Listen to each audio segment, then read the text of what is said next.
All right, we are live. Hello, everyone. Welcome to a new episode of Global Citizens. My name is Calvin. I am the show's host, and of course, I am also its creator. So, my guest for today. Oh, before I start, yeah, when you always meet some people, and then you always you kind of just feel jealous because that guy always is like somebody who's really popular. People always got drawn to him. Yeah, I actually managed to meet one of these guys during the COVID pandemic, and the thing is that I've been fortunate to call him a friend. So my guest for today is actually Andrei Smoler. So Andre is a member of the TCK Global, and if I'm not mistaken, you're also one of the captain, right? Was it? Yes. Yeah, I'm a captain Yeah. as well. Cool. All right. All right, so Andre is here today to promote his short documentary film, which would be entered to the 2021 Road Reel competition. So, as I've said it several times, I'm somebody who's very, very attached to my own mom. So, this particular short film is to pay an homage to some of the necessary service during the global lockdown. So, the title is Minha Mae Fazia. I'm sorry if in case I butchered it. Andre, please rectify Yeah, me it's on that great. later on. Yeah, It's it great. will focus on Arlete Julio's restaurant, which is her namesake also, which is located in Jacareí, Brazil. The film about herself, a black business owner and cook, reminiscing on her biggest influence, the cause of all her success in her personal and professional life, her mom. So without Mm. further ado, I'll pass the spotlight back to Andre. How are you, buddy? Hey, I'm good, and you? Thank you for having me.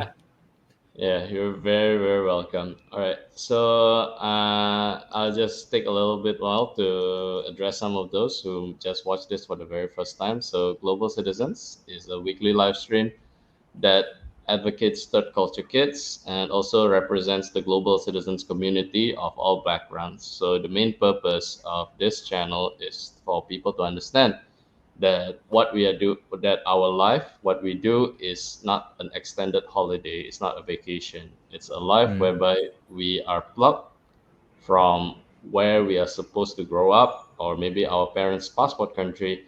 We grew up in another culture and it created a different level of perspective and mindset that sometimes may not be able to translate well to other nations. So as a result, we are people who have to learn to communicate in different ways. So without further ado, maybe we will get to know a little bit more about Andre. So Andre, sorry about that, but the first question is the one who is just always the 50-50, the very favorite. How do you Let's define do it. home? Ah, How do I define home? Well, I mean, I think for most people, home is a city or a community, right? So, if you were born in Dallas, Texas, then your home is Dallas, Texas, right? Maybe in a neighborhood in Dallas or a community you're a part of, right?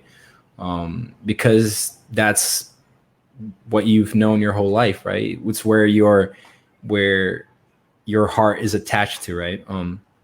But for us TCKs, as you well know, we don't have that attachedness to some place, right? Or it's a city or a country, or um, it's to people, right? So um, although I might, no, not that I might, I do have friends in other places, in every place that I go, right? Um, I think the place that is home is where my family is, right? My parents, my sisters. Since I don't have a family of my own yet, that's where I feel most comfortable. That's where I feel more safe, and that could be anywhere. Currently, that's in Michigan, where my parents just moved. And the funny thing is that my parents moved there in July, and so I haven't been there yet, but it already feels like home because it's where my family is, and I'm going to see them in December now for Christmas, and so I'm very anxious and hopeful, and it's fun. It's like having a longing for a place that you don't even know yet, but it's weird, but that's how it is right now for me. So home right now is Michigan. Yeah.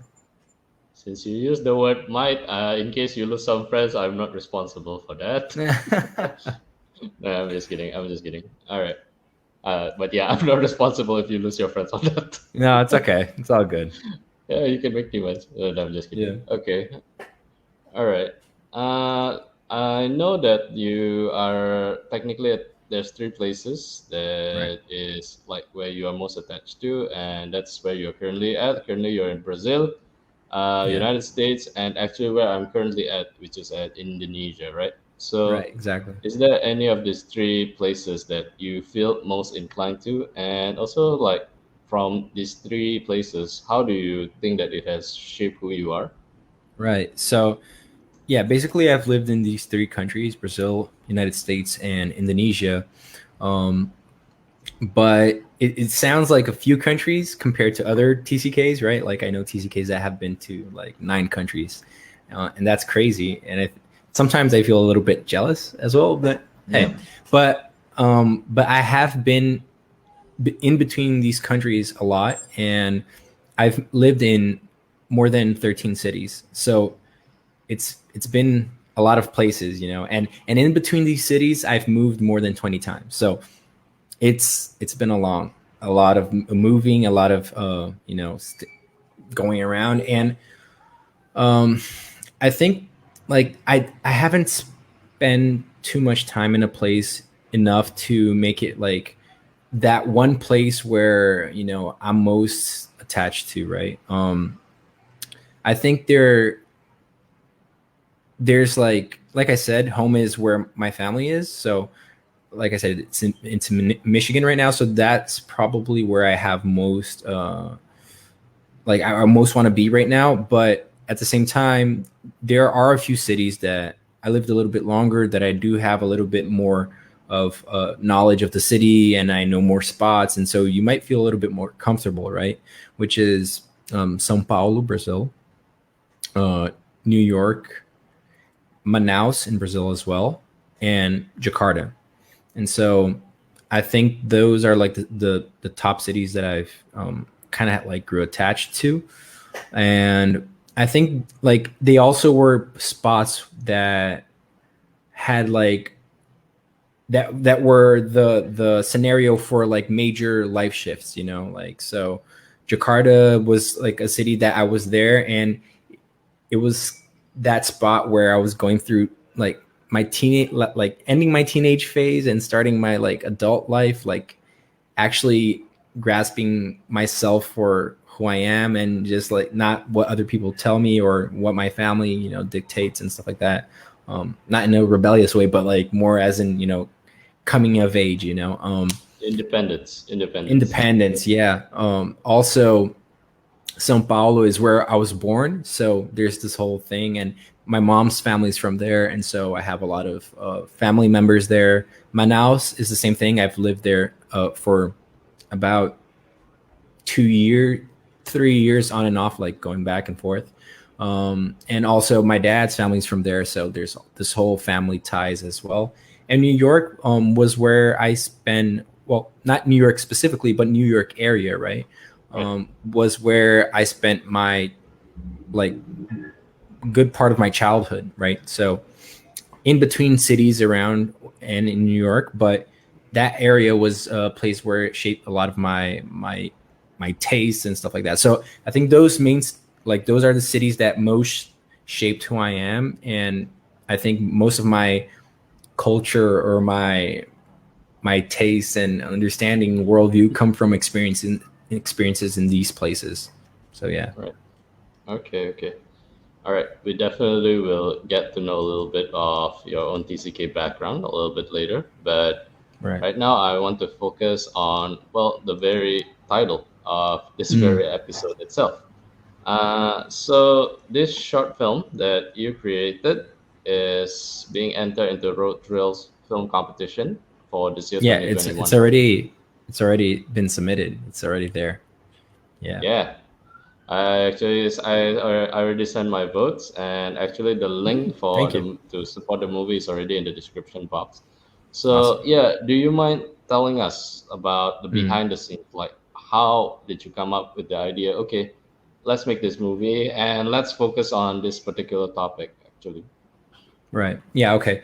So basically, this was last year, 2020, And first of all, I've before the pandemic or anything would happen. In the beginning of the year, I was like, "Hey, this is the year where I'm going to start doing the stuff that I want to do, that I really want to embrace, and I love, right? Which is filmmaking." And so I was like, "This year, I'm going to do my first short film." And then pandemic hit, and I'm like, "Well, I can't do anything about it. I'm going to have to stay at home and stuff."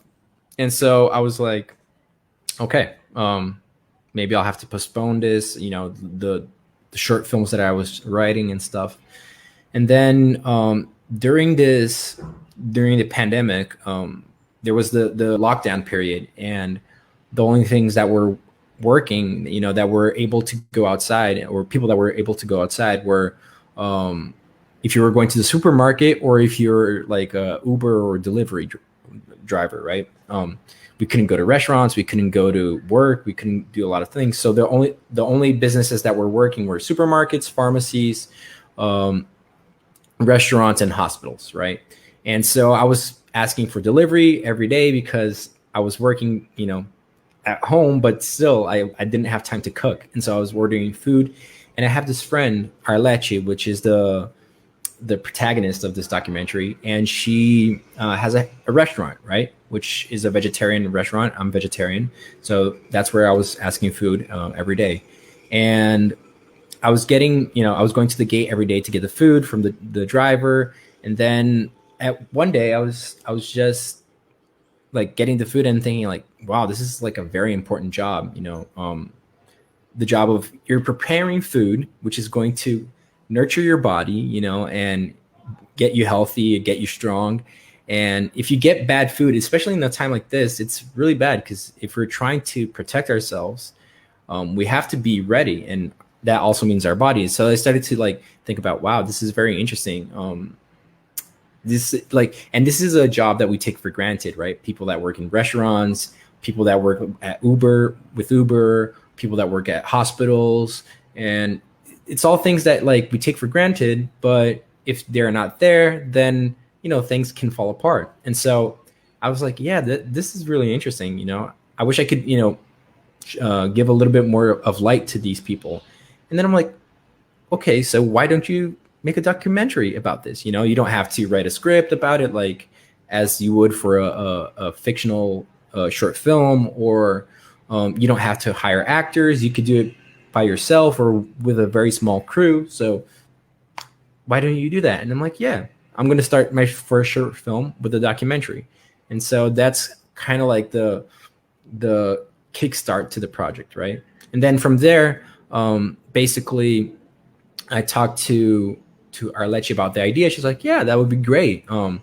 And so I sat down with her, had a interview with her that went for about 2 hours. Like she told me her whole life, and at that time I was already thinking in like submitting this short film to Road Reels, right? So what I knew was that I had a 3-minute limit for the short film. And then after the whole interview, I was like, okay, how am I going to get this amazing story and put it into 3 minutes? 2 hours worth of interview into 3 minutes.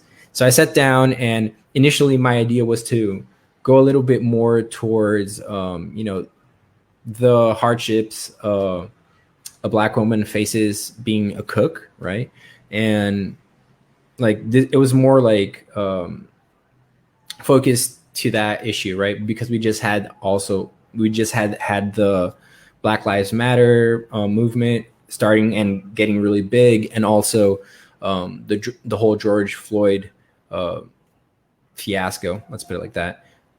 And so I was like, okay, let me try to talk about that. But when I looked at in the interview and I heard everything she was saying, and I saw like this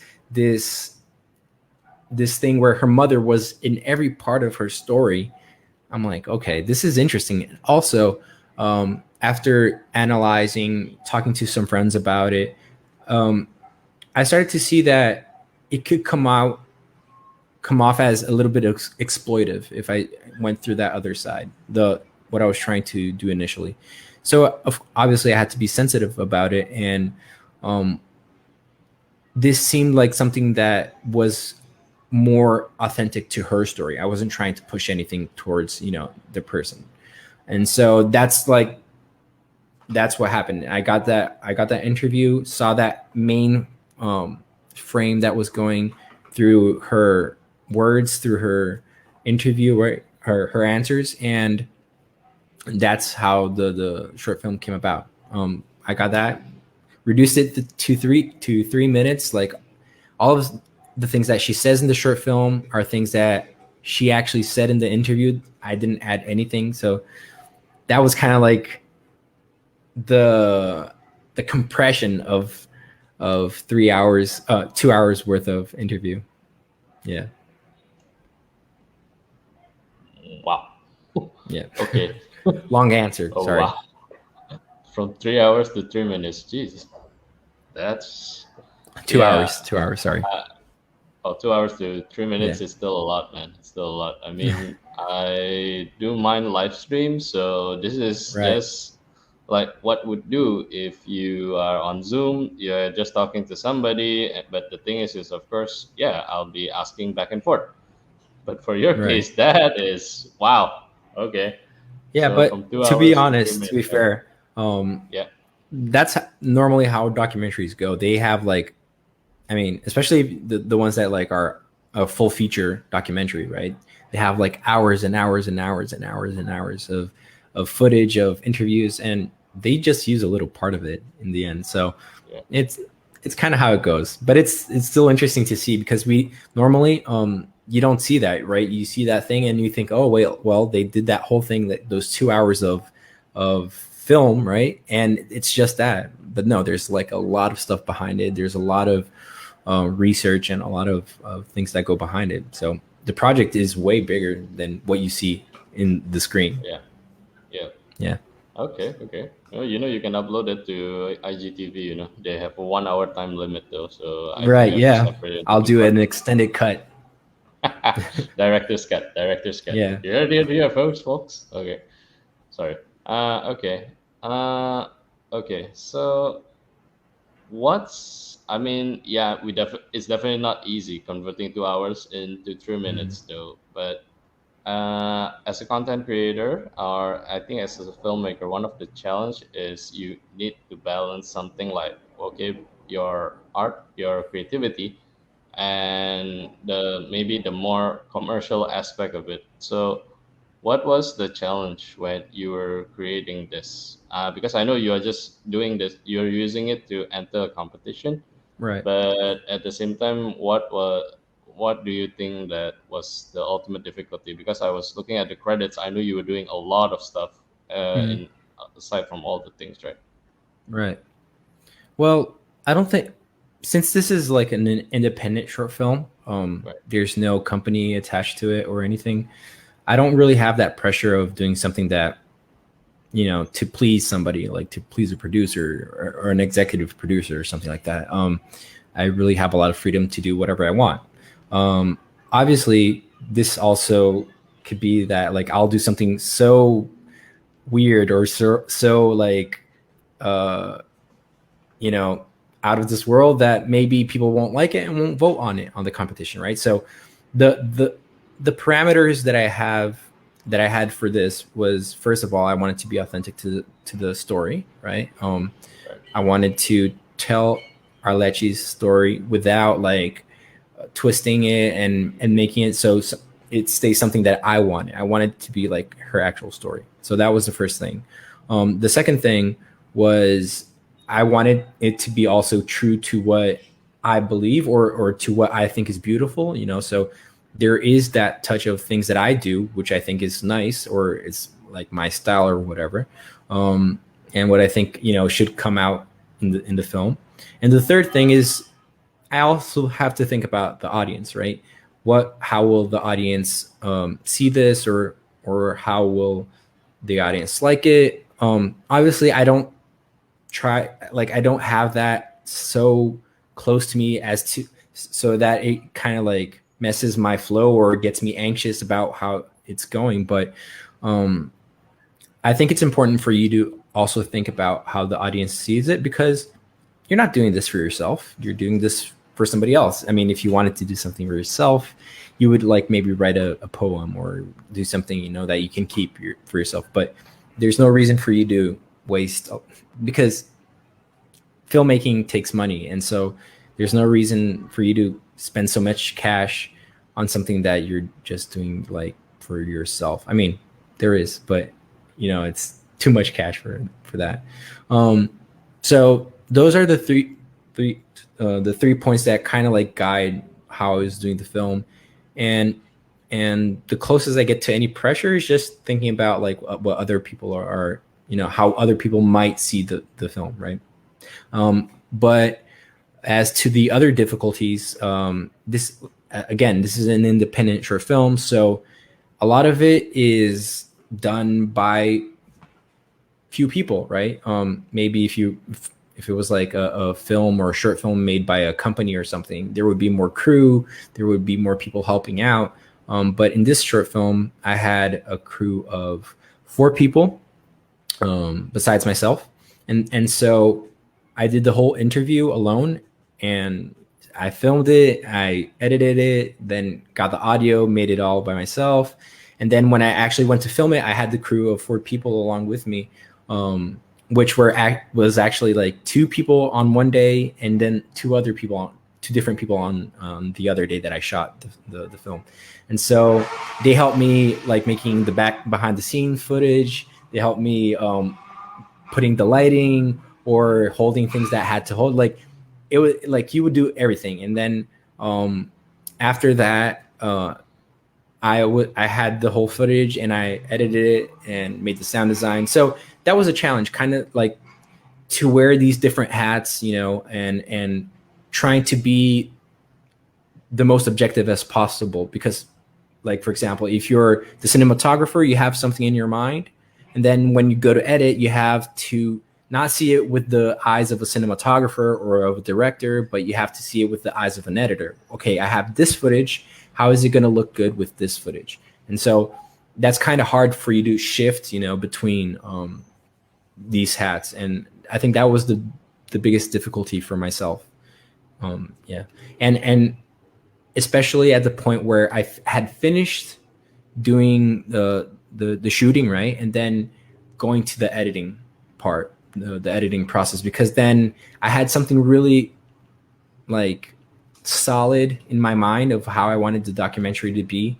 And then when I went to edit, there were some things that I had to do a little bit different. So I wasn't really pleased with what I had, and I had to put it on pause for a lot of months before coming back to it and editing it with a fresh mindset, and being able to see it as an editor. Like, okay, so these are the images that I have. This is what I'm going to deal with. How can I do it? And how can I work with it and make it look good with what I have, right? And then that's when I was able to get the documentary to be as it is what you see.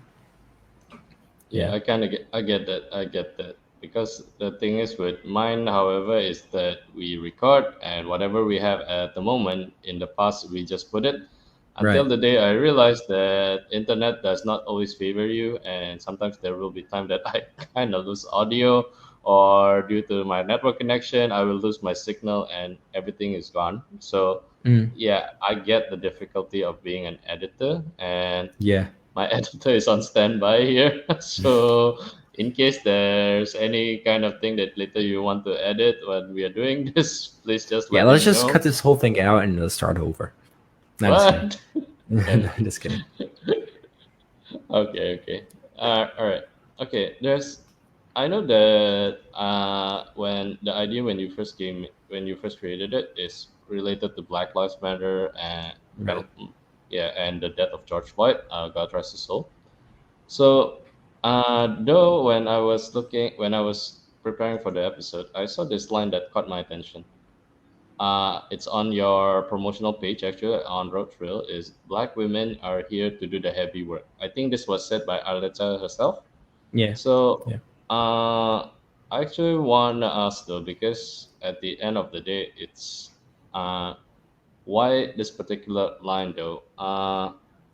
What do you feel that issues pertaining to color is something that could be, in a sense, relatable to a third culture kid or cross cultural kid experience? No, I mean it's two different things, right? Right. but there are, I mean, you can find connections in it, regarding like feeling left out in some way, right? But I mean, there's no way that we can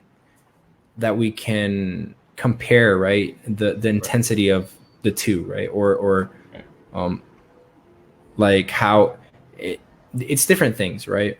I guess in a way as TCKs we're very privileged because we get to be in different places, we get to experience different cultures, which is not the reality of most people, and not even of white people, for example.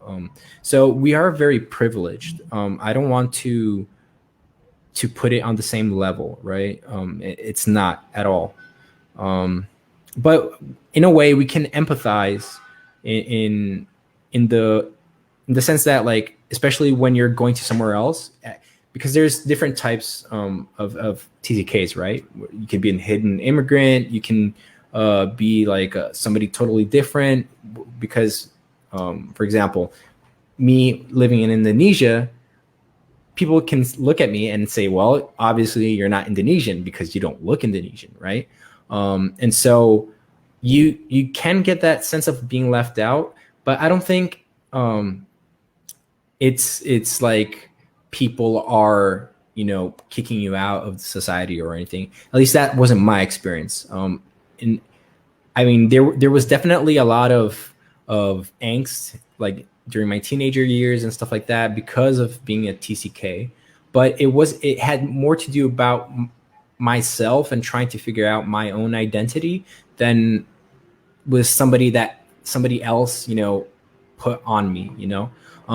Especially because sometimes as TCKs you can kind of see some things different, you know, like as in the sense of somebody does something and then you're like, oh wait, is that person doing something because they don't like me or something? But then that's not what they were doing at all. It's just like there's sometimes a difference of culture, of how people act, or sometimes you're just making things up in your mind because you're insecure about how you look or how you act or how people, you know, perceive you, right? So I think it's more when there's this thing of not being accepted as a TCK. It's more about understanding who you are and understanding your identity, understanding that there's no problem in being and in thinking different in some things or looking different sometimes. Um, and it's something more internal, as with like racial prejudice and, you know, all of these other types of xenophobia. It's something that comes from the outside towards the person, right? So it's totally different. But you know, you can empathize obviously because sometimes you can feel left out as a third culture kid. Yeah. I think that the sense of inclusion that we want to belong is something that we all strive for, though. So Right. yeah, earlier you mentioned on looking at things differently. Yeah. So how? Okay, there's a term on the show called the global vision. So it's basically since we always see things differently from growing Mm, abroad because we don't share right. the locals' perspective, especially for hidden immigrants or, well, if you are completely somebody who's completely different from the locals' perspective. So, for your case, though, how do you feel this global vision has impacted your approach when you are creating the short film? Right. So I think the fact that having a global vision, like you know, seeing different things, different cultures, it helps in the fact that you can empathize, right? And easier, easy. Wait, you can empathize better, you know, with people, because I've seen this happen a lot of times where like a person grows in one place, or you know, with one group, one community, and they can't really see beyond that, right? They can't sometimes accept that there's things that are different than what they are, used to, and that it's okay. It's not wrong. It's not bad. It's different. It's just that. And so I think that being able to experience different cultures, see different things, and also incorporate these things to yourself, right? Because especially if you have like spent a lot of time in a different culture, you start seeing the beauty of it, you start incorporating these things, and you start to understand how different things can also be beautiful, and how different things can different cultures, different customs, different habits can be wonderful. Wait, there's a call. There we go. Anyways, so it's very interesting. Whoa, what happened here? Technical difficulties, guys. Uh, anyways, as I was saying, as I put back No on the worries. We light. can still see you. We can still see you, my friend. Yeah. All right, no problem. Um, so I think that that's the beauty of living in another place, and it affects my approach to filmmaking, because when you're writing a film or when you're building a film, you have to like create a world, right? And even if that world is close to you, let's say for example, if I created a story about a Brazilian kid that lives in Sao Paulo like I do, um, there is there is a lot of there's a lot of other characters that are not like me. So I have to create an antagonist. I have to create supporting characters, and all of these characters, they have lives, they have different um, tastes, they have things that they don't want to do. There's things that they want to do. They have dreams and hopes and fears, and so you have to kind of empathize with these characters as well, so you can write a really good character, or tell the story of somebody that is different to you. So I think the fact that we have this opportunity and privilege to meet different people, meet different places, and also incorporate this in ourselves helps us to, in my case, to empathize and create these characters in a more rich and authentic way, more faithful to seeing the beauty of these characters, right, in a more nuanced way, and not creating something that's very stereotypical or treating something different as bad. I think that's something really cool about it. Mm. Yep, I agree. I agree. Okay, okay. Yeah. Okay. Earlier you mentioned on, let's say the story is somebody like your own experience, yeah, when a kid growing up in Sao Paulo, and then with all of the, well, in a sense, you can call it the supporting cast of it when Right. you're creating a world, right?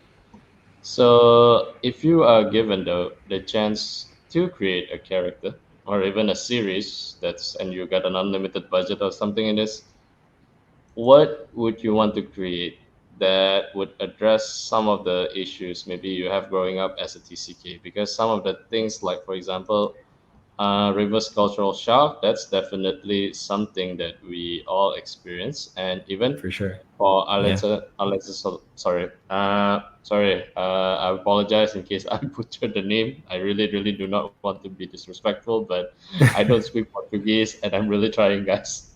That's all So right. It's all good. yeah, for Alexa's story, for example,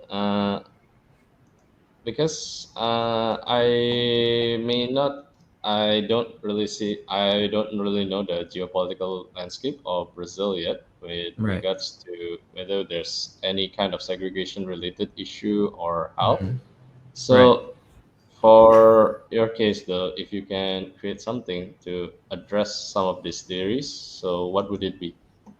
Regarding racism or regarding TCKness? I think in a sense, some of the time they can be intertwined. So I actually Right. have a little bit story of this. So when actually I was actually creating an article before, but at that time the inspiration was the xenophobia, the attack on the Asian and Asian American community Right. when COVID-19 just came out. So uh, after that particular one was done. Actually, I already asked my editor to check on everything, the spellings and grammars, etc. And I was about to publish it.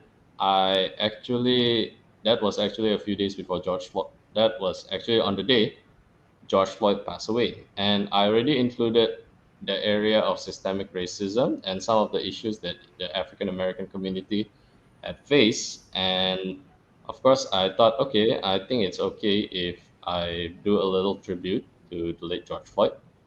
And when that happens, when the article was published, actually there was a 50-50 kind of perception, I guess, or 60-40. Right.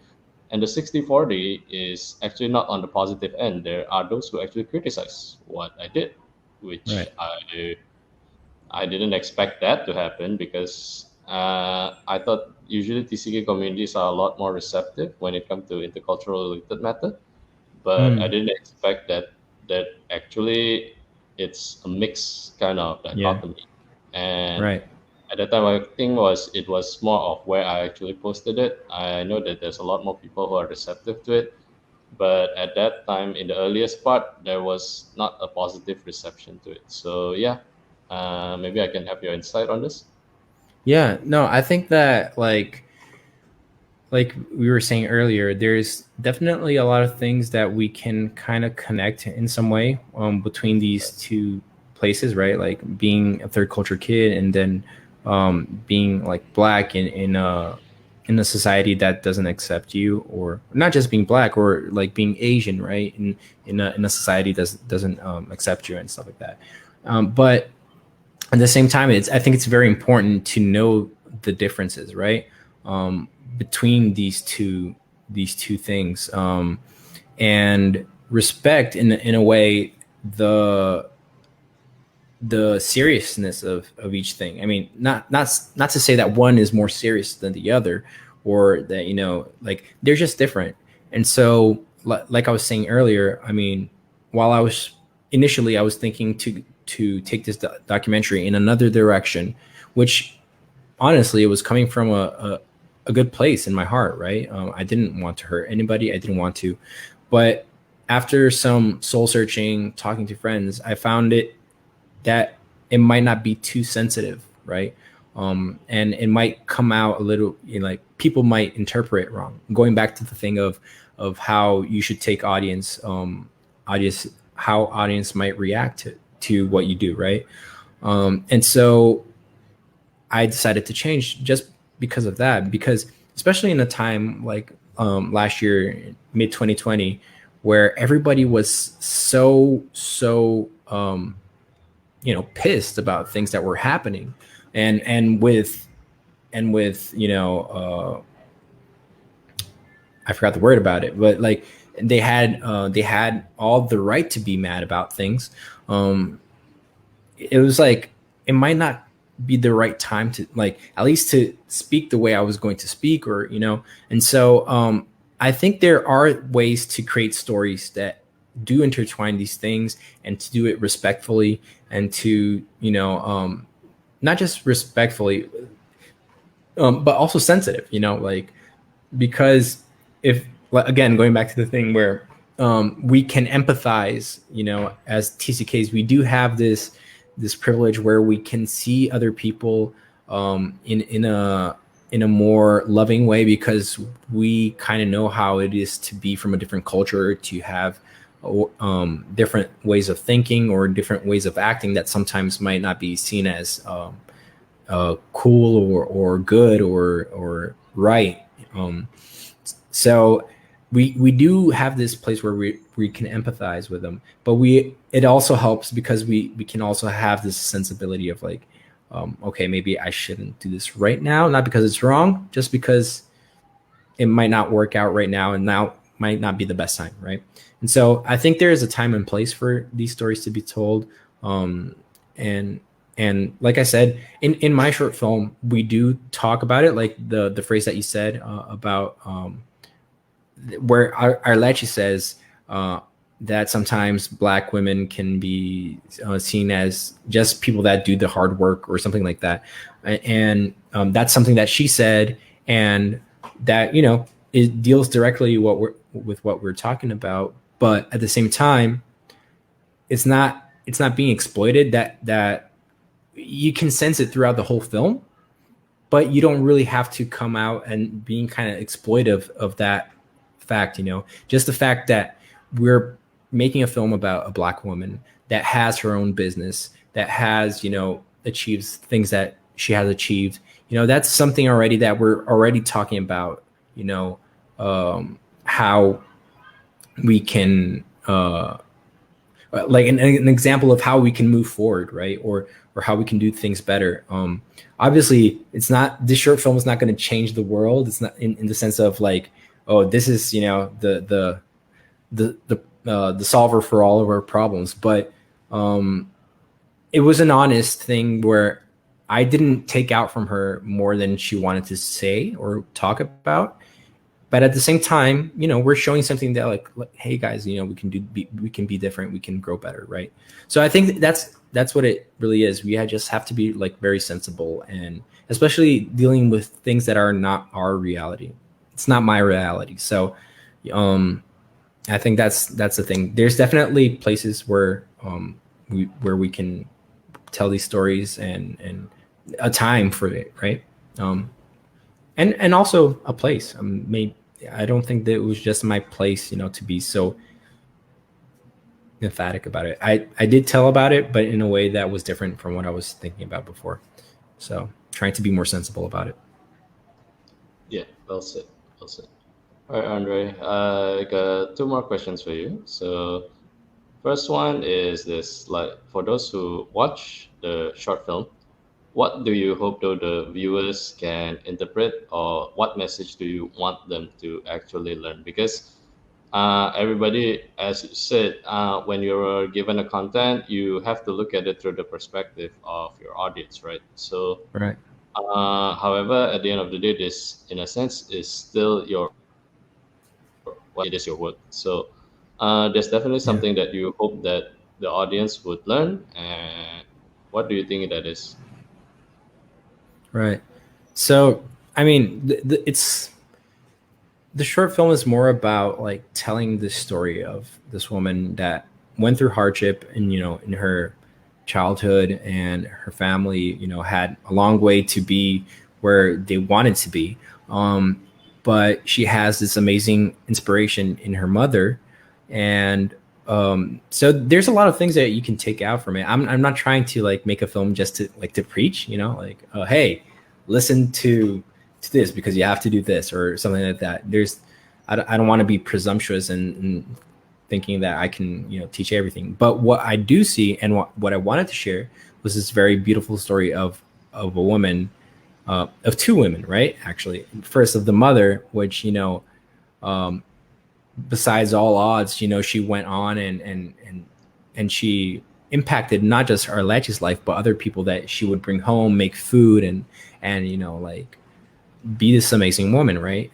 So first of all, that like how you can, that's one of the things that you can take from this film is like, okay, so this woman had an impact on her daughter and on other people, and what's my impact being, right? So that is one of the things that I think is really interesting, and made me think about it, first of all, which is like, what type of impact am I having on people's lives? Is it being a positive impact, or is it being a negative impact?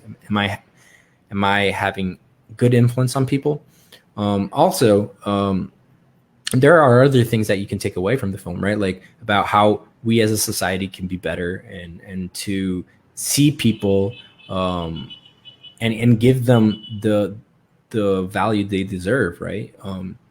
I don't know if you have ever had maids at your house or something like that, but sometimes when you're like, well, I remember when I was very young, my grandmother had a maid, and I don't know, I would go by her, and I would just, I wouldn't treat her badly, but I would just take it for granted.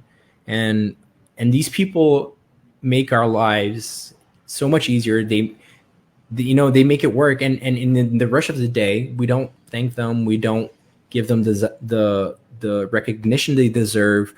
And so I think it's important, to see these roles and see that they're no less important than a CEO of a company, and or the the guy that has $1 billion or something. Because if there weren't these people doing this work, nothing else would work.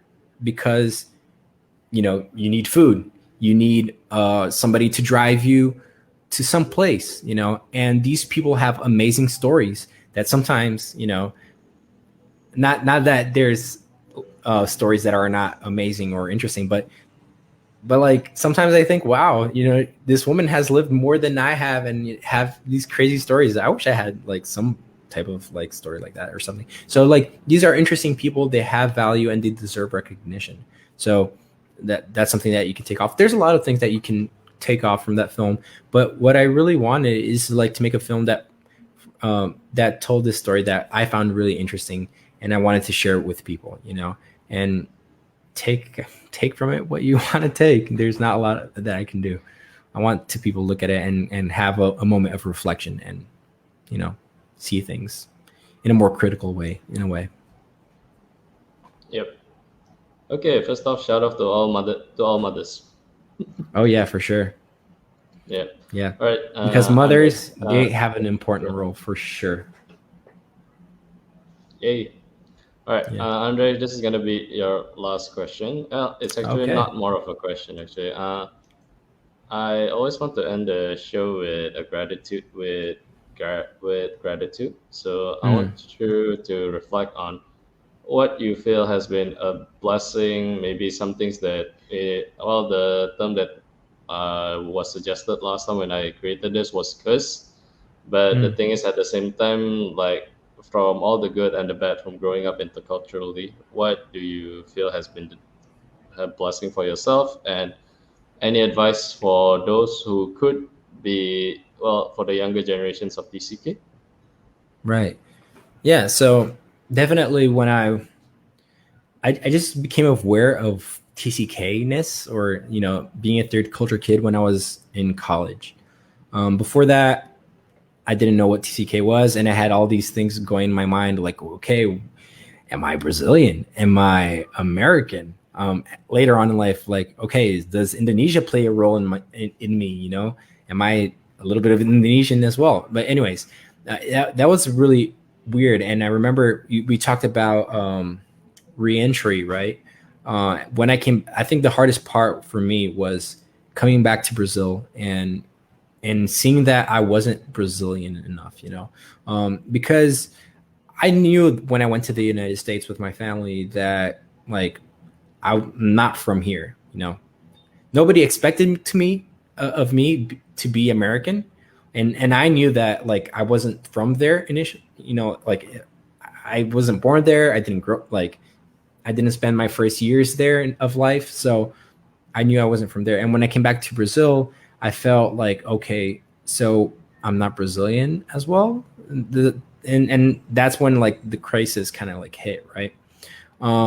But at the same time that you can have these hardships, it's also a blessing, because once you start to understand that what all of this is, like that you are who you are, are a sum of all of the things that you encounter, right? And so when you understand that and you internalize that and you're okay with yourself, like it's okay to be different, in some things it's okay to like other things that people think it might be weird or might be different, or anyways, like think some stuff differently than other people. When you are comfortable with yourself, you start to see more positive things than negative, right?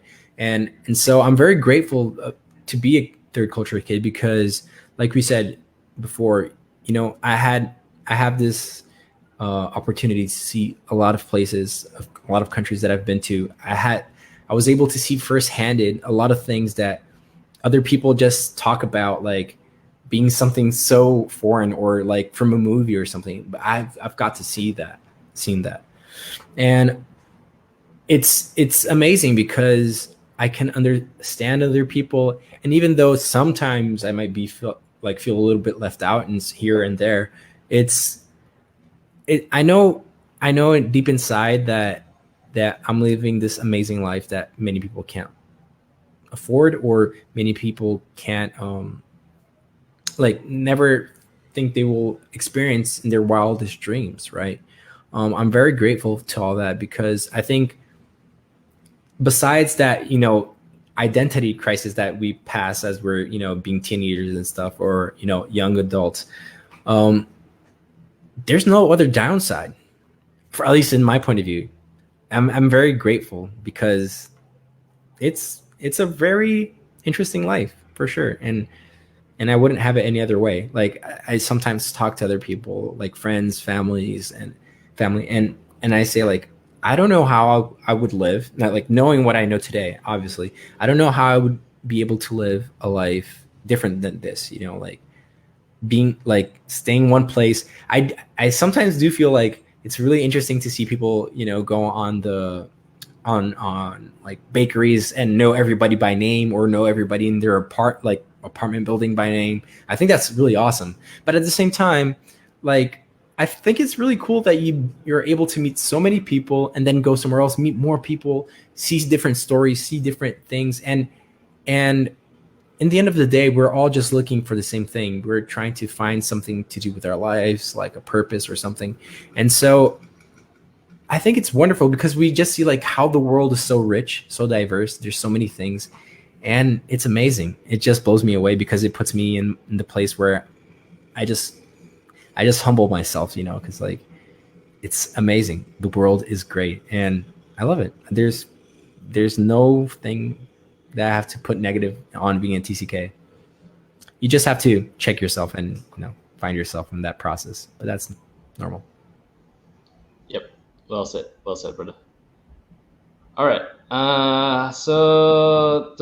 Okay, that's actually all the thing I have to ask. So before I end it, I actually just need to give a little shout out to some of these amazing people who actually have, well, they are quite supportive of this particular episode. So Oh, cool. Kanako, Hey, so Kanako. Kanako, a little shout out to Kanako as well. Kanako actually made an appearance on my show before. Yeah, she's So amazing. there's. I'm sorry if if I butcher your name again. I'm so sorry. It's 6 a.m. here, so my brain might not be too completely effective. Miss Cecilia Tomoe Sugiyama, thank you so Okay. much. Hey, And last Cecilia. but definitely but not least is we have Andre's friend, Mr. Billy Tanner. As the Hey, way he Billy. might, What's up, bro? yeah, Apa as the kabar? way. Baik. Oh, he's Indonesian, right? He's an Indonesian. Yeah. Okay, all right. I definitely would like to have a chat with him once in a while if he's in He's awesome. Jakarta. He's awesome. Cool. He's a great guy. And last but definitely not least is actually a happy birthday wish to our dear friend Eugene Servenon. Oh, wow. It's his birthday today? Uh, let me double check. I think it should be yesterday, but yeah, What? I Wait, yesterday actually, for you, today for me. yeah, I think it should Yeah, be. okay. Yeah, the thing is that just to let you guys know a little bit of when I was preparing the scene, I was thinking of pushing the day earlier so that on this exact day I can wish Eugene a happy birthday. But yeah, But I hey, don't. it's still his birthday here, so it's still, valid. Happy So birthday, yeah, Gene. happy birthday, Gene. All right.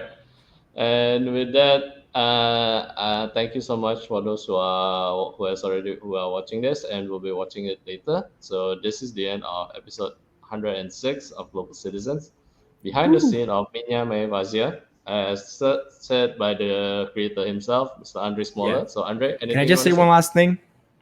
Go ahead. Guys, if you haven't voted yet, vote on my short film. The link is below right now. This is the last week. This is like the final sprint. So if you haven't watched it, go to the site, to the link, give it a watch, vote, share it with your friends. That would mean a lot to me. All right. All right. Okay. And with that, that's the end of episode 106. So thanks so much for coming, Andre. And No, yeah, it was good luck for your awesome. film, bro. Thanks for having me again. See you guys. Later.